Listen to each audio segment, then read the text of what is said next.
Today's the day. We're gonna paint the Corvette.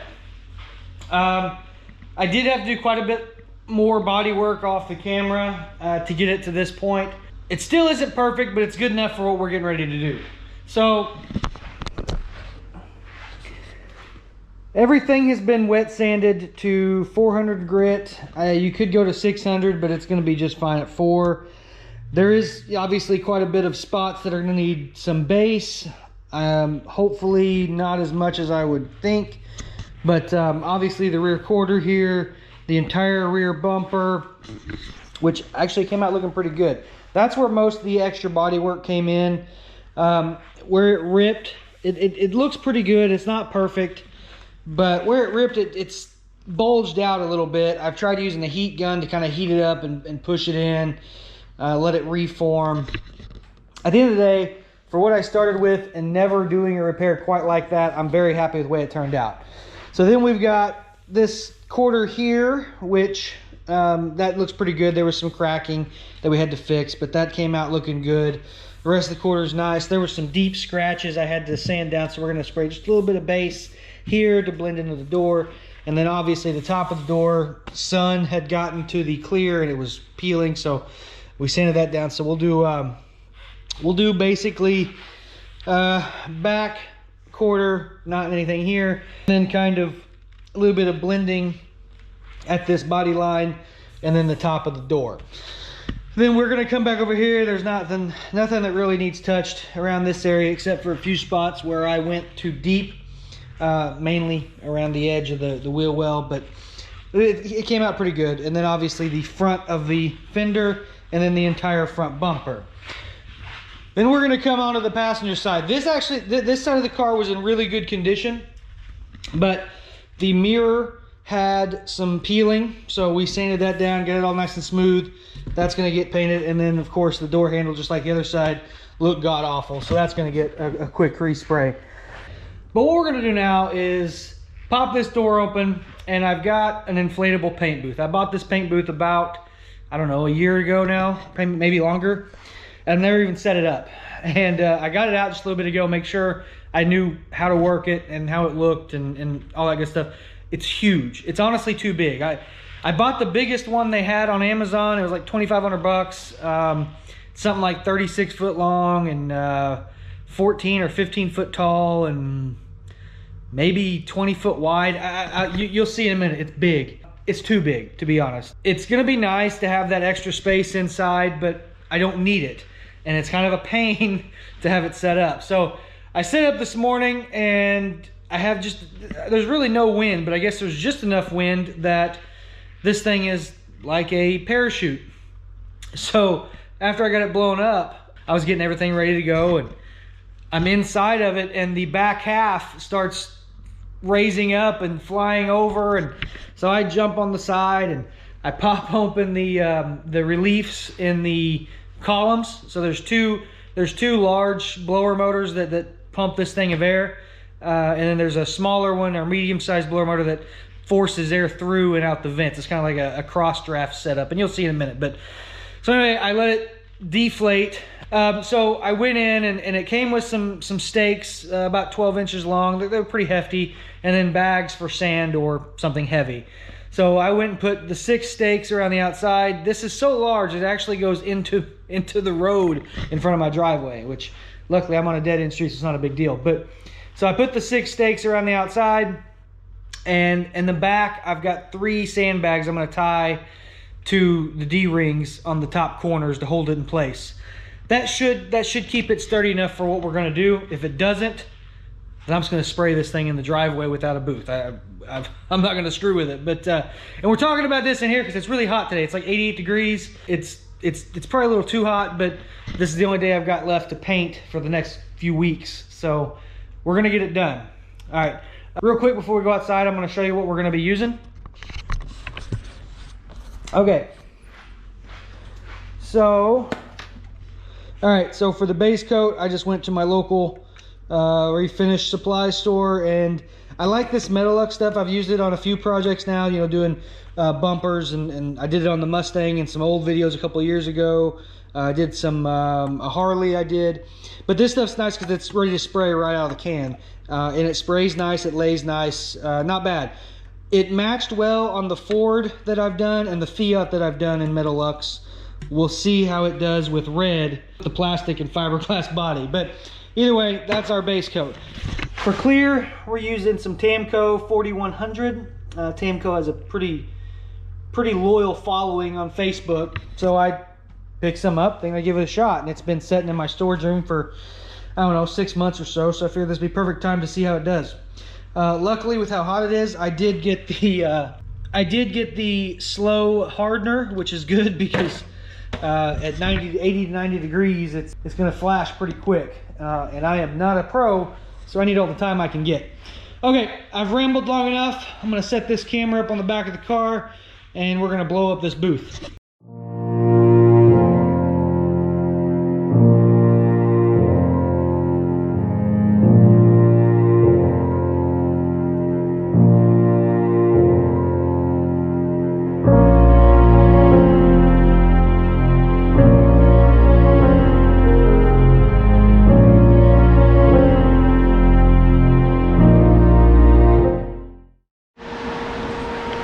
Okay, I hope you can hear me. It's very loud in here. I was low on battery, so I went ahead and backed the car in, and I finished the prep work, got the plastic on it. So yeah, I went ahead and wiped it down one more time with wax and grease. So now I think I'm gonna come in here with a tack cloth. Well, I'm gonna go ahead and get the gun ready, and then I'm gonna come in here with a tack cloth, give it one wipe down, and we're gonna spray the base because I'm running out of daylight. It's about 6:30 here. It's getting dark at about 7:30, not 7:30, about 8 o'clock I'd say. It's starting to get a little dim, and I don't have any lights in here, and I have to get this done. So let's get a move on and see how it looks. All right, we're about ready here. I hope you can hear me, but I'm using the Eastwood CC 500. Yeah, I've never used this gun before, so I'm curious to see how it does. Now, again, I'm pretty newbie when it comes to body work and paint. I mean, I can get by, but yeah, this is the first time I've went this all out with a booth and everything, so I have high hopes. But all right, let me put this up on a laps, and we're gonna get moving.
Alright guys, here's the situation.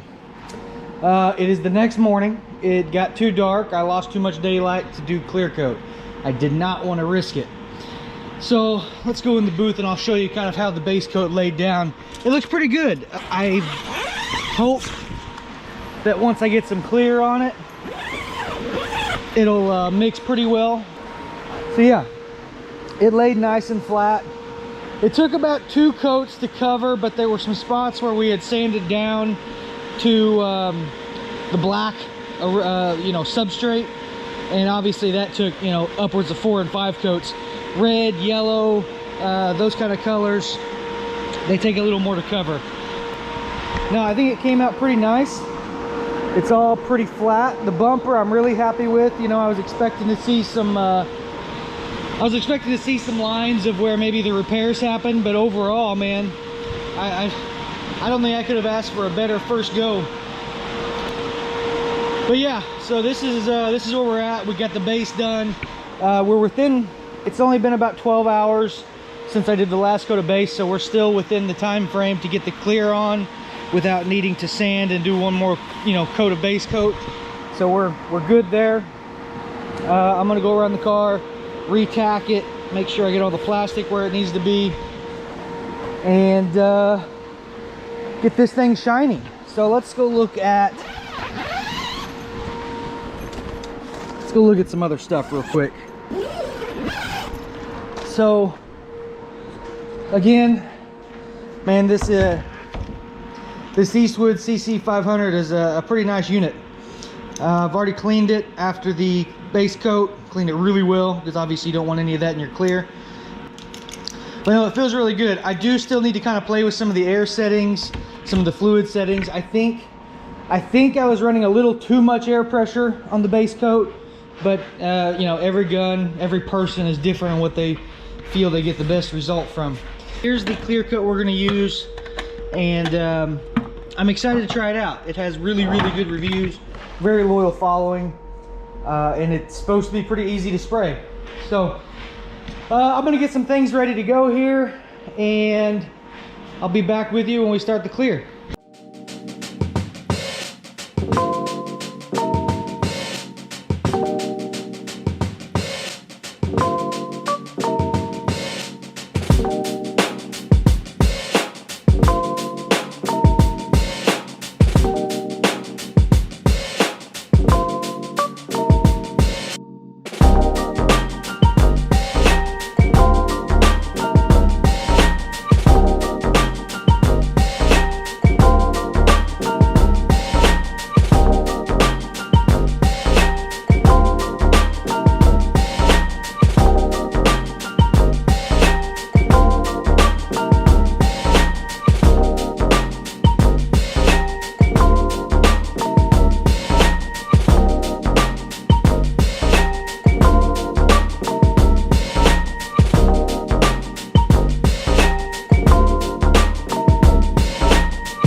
Okay, so clear coat is done, and I've been letting it breathe for about an hour and a half now.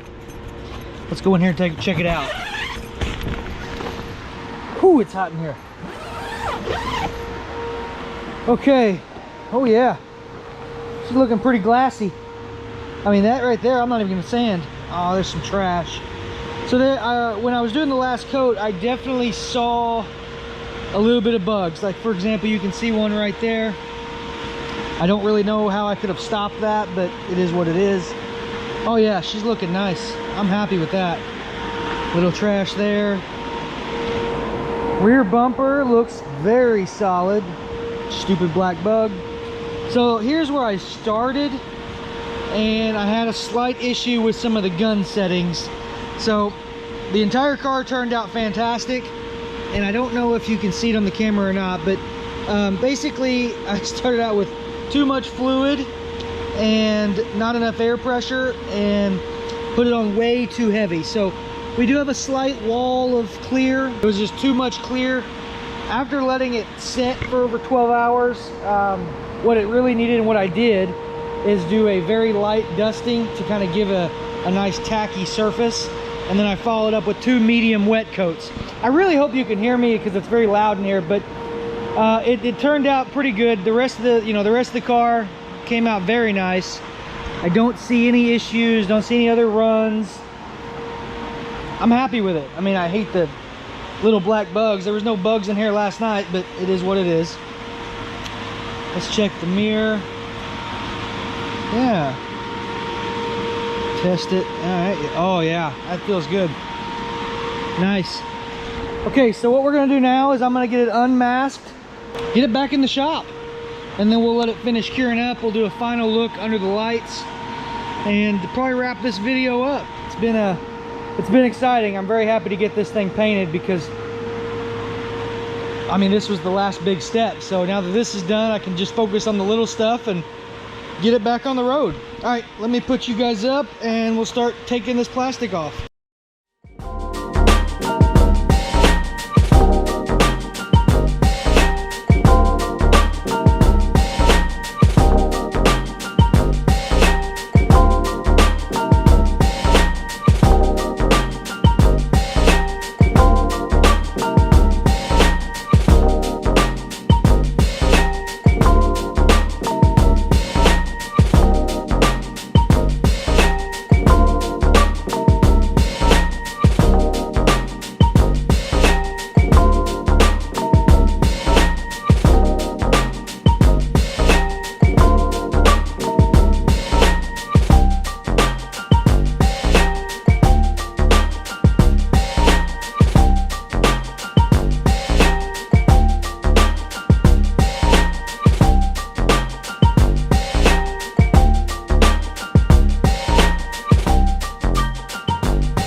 All right, so I'm tired. It's been a long day and a half, 2 days, whatever. Car's in the garage, fully unmasked, fully untaped.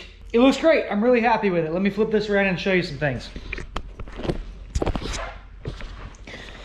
Okay, so actually it came out really nice. I don't believe I'm gonna even have to polish really much of anything front fender and forward.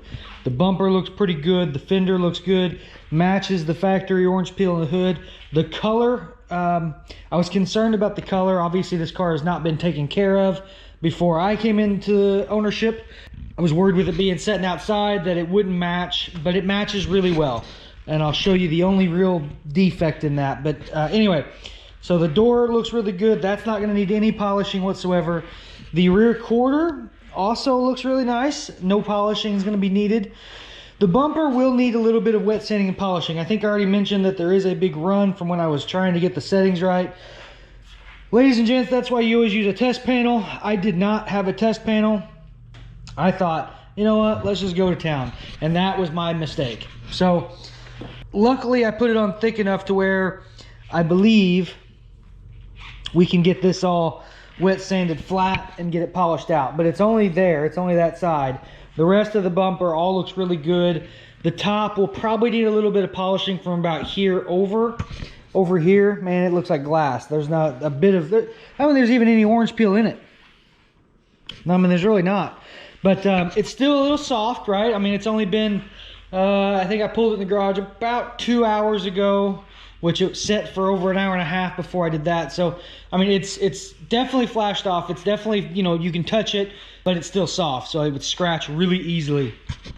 The front looks pretty good. The bumper, to be honest, if you had the dollars or didn't want to spend the time repairing that rear bumper, this car was in such a way that it would have been better to just replace the front and rear bumper.